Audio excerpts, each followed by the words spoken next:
Paul George is apparently the crown jewel of the NBA free agent class. The basketball world mourns the loss of UCLA great Bill Walton, and it's been a little more than 3 weeks since Darvin Ham was fired. So, is the Lakers job actually worth it? Good morning. I'm James. This is your daily dose of sports and snark for the greatest sports city in the world, Los Angeles. This is the faithful Angelenos Morning Report. And so it is May 28, 2024, still in southern Illinois, where blood makes the ivy grow just that much stronger. Hey, do you like being in the know about LA sports? Well, if you do, click and clack the like button. Click and clack the subscribe button. There's a notification bell. Hit that. It'll let you know when we drop new content. Sharing is caring. Let people know we exist, and by all means, comment. Now, before we go through the news and notes, a look at the scoreboard. The Dodgers game against the Mets yesterday was postponed due to rain. They're going to be playing a doubleheader today. But before we go into the pitching matchups, know this. Despite the current losing streak, the Dodgers are still on pace to win 99 games. So, there is no reason to sweat this 5-game skid. Meanwhile, today, the Dodgers are at the Mets. The first game is at 1. Tyler Glasnow is 6-3 with a 3.09 ERA. Tyler McGill is 0-2 with an ERA of 3. The second game, Gavin Stone is 4-2 with a 3.60 ERA. Jose Quintana is 1-4 with a 5.13 ERA. And the fashionably late, fashionably not winning Sparks will be playing at Indiana at 4. So what do you say we get to the news?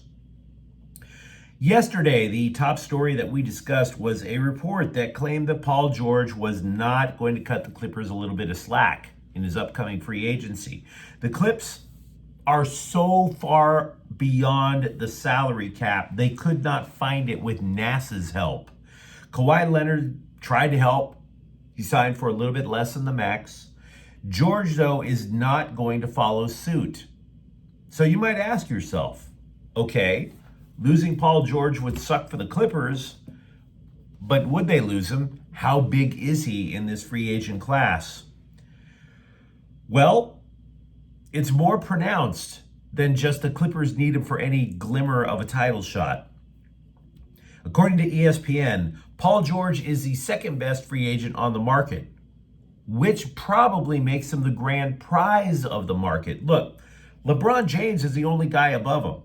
There are very few people who actually think James could leave the Lakers. So, I mean, he could. Have you heard any, oh my God, he's going to... No, you haven't. You've only heard about how James is letting the Lakers do the Laker things. His agent hasn't said we're looking elsewhere. His agent hasn't even said we're considering elsewhere. That makes Paul George the guy. And so, if you're Paul George, and theoretically this is the last contract you're going to have in your career, why wouldn't you want to go out with a golden parachute? Right? Oddly enough, George might lose more value over the course of his 3-year deal than LeBron James actually would. Because LeBron James has been adjusting his game to try to take a little less of a pounding than George would. George is 34, but he plays a very physical game, which means he might be more apt to losing his effectiveness over time than a 40-year-old LeBron James. Craziness. And by the way, if you're wondering, the 5th best free agent in the class, according to ESPN, James Harden. You give both Harden and George max deals for 3 years, they'll finish both at age 37. Clippers are in a box. Basketball Hall of Famer Bill Walton, a UCLA legend who also won 2 NBA titles, also won an MVP, then followed up his playing career with a lengthy career as a color analyst, died of cancer on Monday. He was 71. he basically succeeded Lou Alcindor, who we all know as Kareem Abdul-Jabbar, as the next great UCLA center way back in the 1970s. The dude was an absolute terror on the court then. Defense, rim protection, scoring, certainly passing. The guy could do it all. He won 2 NCAA titles with the Bruins under legendary coach John Wooden. And by the way, 2 of those seasons, 30-0. So he's drafted number 1 overall in 1974 by the Portland Trail Blazers. And I'm here to tell you, I'd be lying to you if I said that I had this great memory of Walton in UCLA gear. I don't. What I do remember is how every time Kareem and the Lakers would go to Portland, it was must-see TV because it was going to be Kareem versus Walton. That rivalry was so strong that Kareem referenced Walton when he was acting in the movie Airplane. It's going to remain, though, one of the great conundrums of basketball, Bill Walton's career. What could that man, we all know what Kareem accomplished, right? He was the all-time scoring leader until LeBron passed him. Walton had at least 3 full seasons of his career robbed due to foot injuries. You kind of need your feet when you're doing all that running up and down the court, jumping, etc. That, by the way, those 3 seasons would include much of his time with the Clippers, back when the Clippers were in San Diego. Imagine having that much physical talent and your body keeps betraying you by breaking down. Let me ask you a question. Would that make you resentful?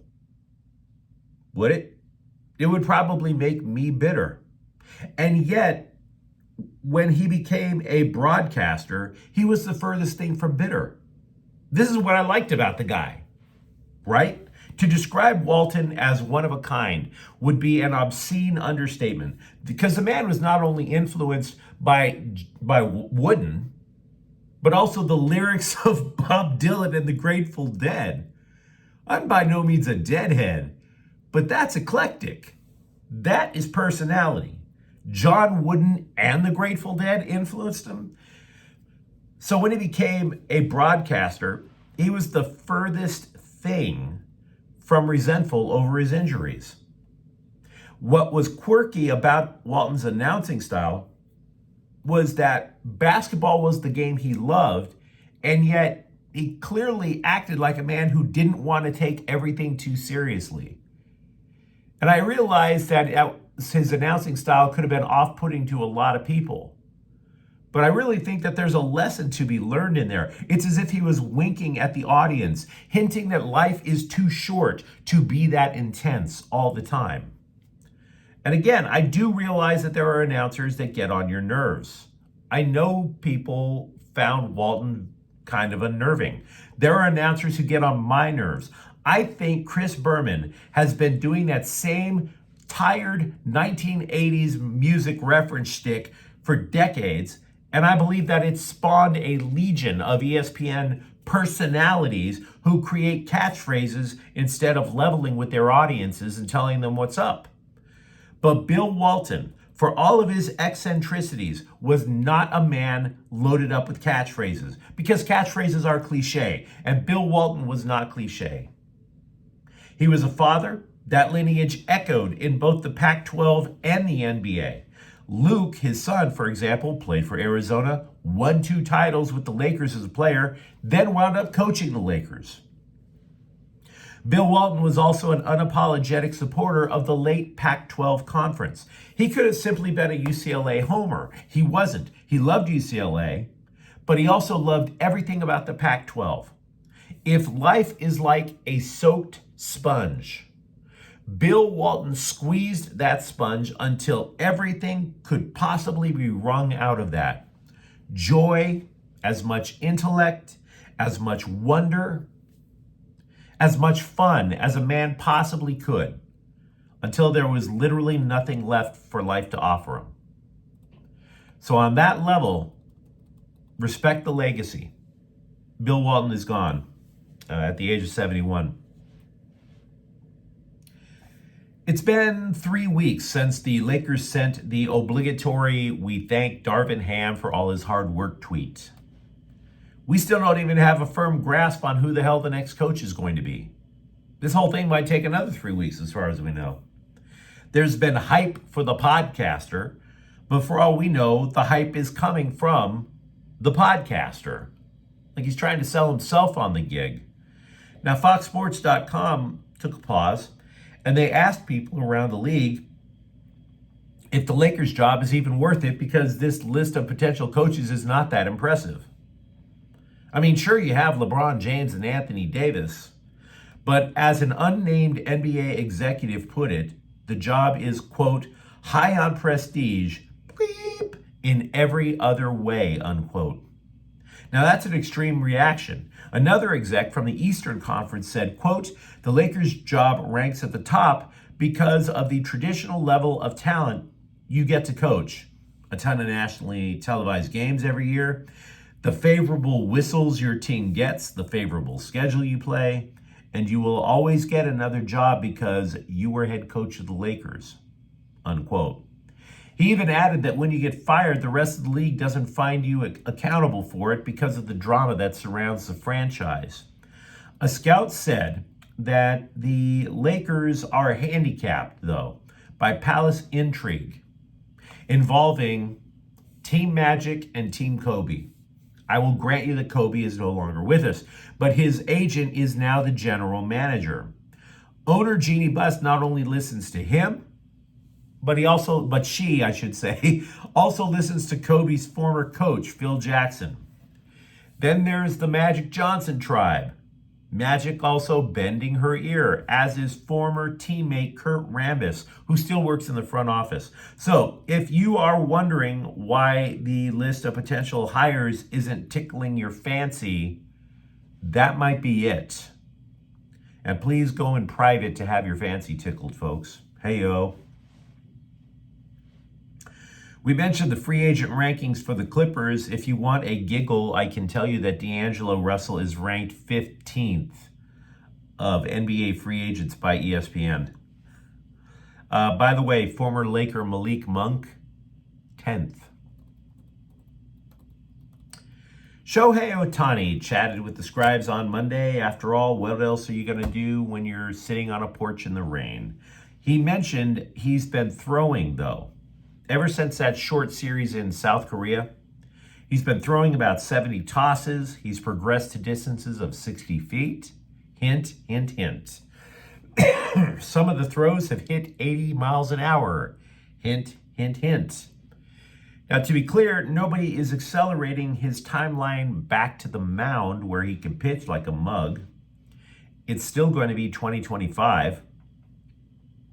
He added one of the side effects of not taking the mound every 5th day, though, is he doesn't have to conserve the energy in his legs. So he's been using that on the base paths. He's already stolen 13 bases. His career high, 16.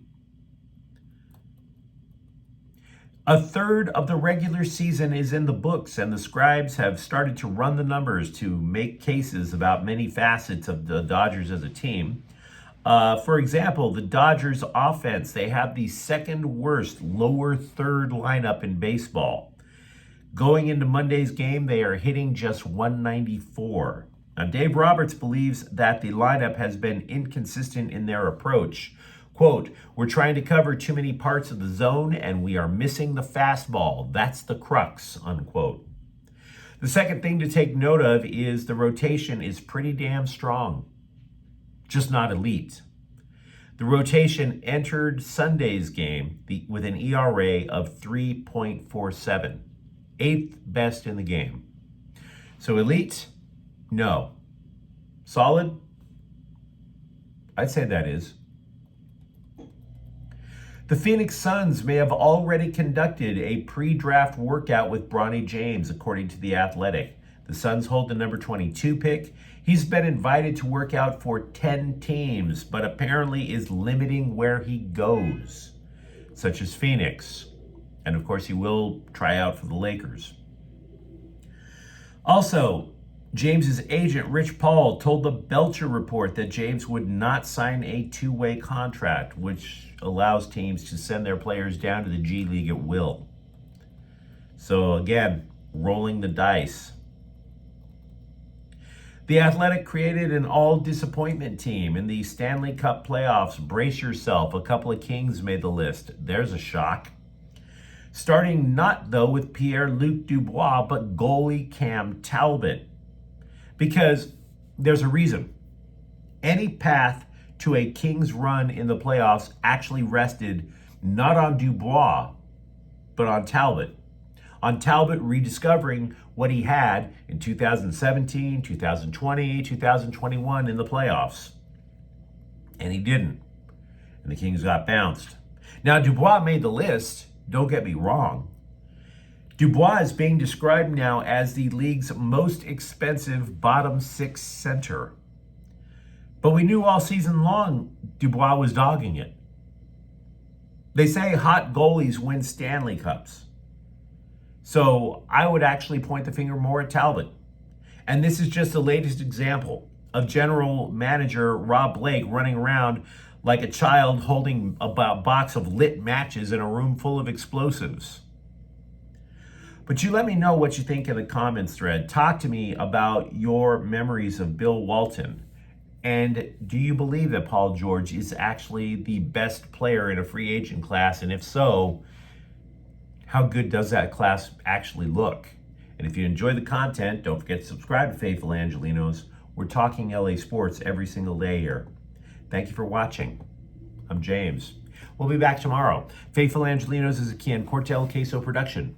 Take care.